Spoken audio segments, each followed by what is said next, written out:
Hey there, terrific teachers and techies out there. Today I want to take a moment to highlight a Chrome extension that is currently available for students, and it's called Immersive Reader. Uh, so normally Chrome extensions, Chrome apps are not readily available for students to just go in and install within our EDU domain. But from time to time, we are able to open certain ones up for students once they've gone through a series of proper channels. That's a process in itself. I won't get into all the ins and outs of that, but it isn't as simple as turning things on and off, or especially where privacy comes into play. But this one here, we've been able to sort of open it up once we've sort of gone through those channels. So Immersive Reader is a great extension that students will be able to add that will help students translate text on websites, gives them visual dictionary as well. Also, we'll do certain things like change colors and font size, which is great for supporting our learners.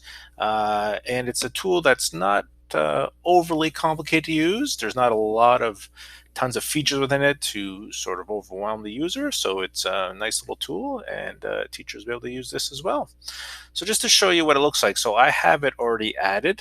So you notice if you do search Immersive Reader in the Chrome Web Store, you will have the option to add to Chrome if you don't have it added here. So you will get other ones that pop up, but it's this one here that you want to look for. So once it's added, you'll see it in your Chrome browser along the top here, and it says, as a highlight over it, that it will read text on this page. So it doesn't work as is in Google Docs and slides and things like that. So it is primarily on non-Google documents. So I'll just sort of show you here. This is just a website here talking about prom night and graduates during COVID-19. So in order for the Immersive Reader to work, you have to highlight text. So you can highlight the whole text, you can highlight parts of the text, whatever sort of works for you. Okay. So let's say I'm going to go in and highlight some of this text here. Okay. And once you do that, you need to right click on the text that you've highlighted. And when you do that, when you have the extension added, you'll see it'll say, help me read this. So I can click on that, and it'll kind of open up a new page. I'm still on the actual URL, which you'll see along the top here, and it will sort of reformat that page for me and be able to use some of the tools that are listed in Immersive Reader. So here's the text that I have highlighted. Down the bottom here in the center, you see there's a play button, so I could play it and have it read back to me. Next to it, you will see there are some voice settings. So I can click on that, and you could increase the speed, change who the person is reading it back to you. So there are a few little options there as well. I would play this right now, but because I am doing a screen recording, I find the sound doesn't always come through when you do that. Then along the top here, you have three more options of settings here. So there are text preferences. So again, very handy here that you can increase text size, increase spacing between words, the font type, colors. So lots of different ways that you can support a wide range of learners.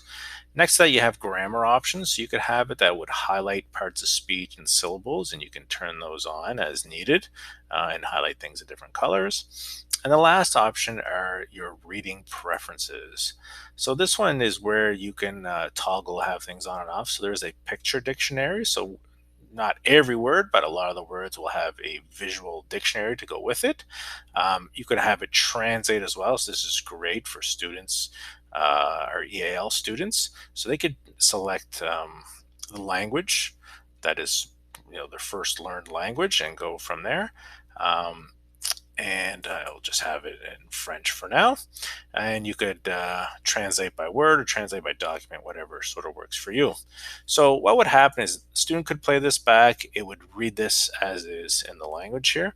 I could click on certain words. And when I do that, you notice that's where those features that I highlighted come into play. So it shows event. This is the word. I could press this button here to have it pronounce the word for me.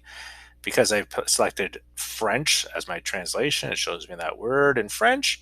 I can press this speaker button here and have that played with me. And then this one in this case does have a visual of a dictionary to go with it.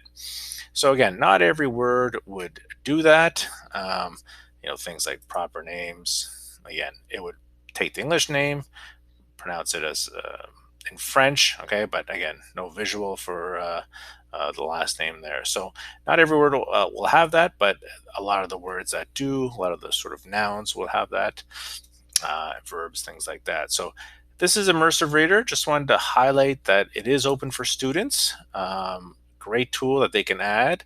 Keep in mind, you do need to be using Google Chrome for it to work. And once you have it installed, it's accessible and ready for students to use.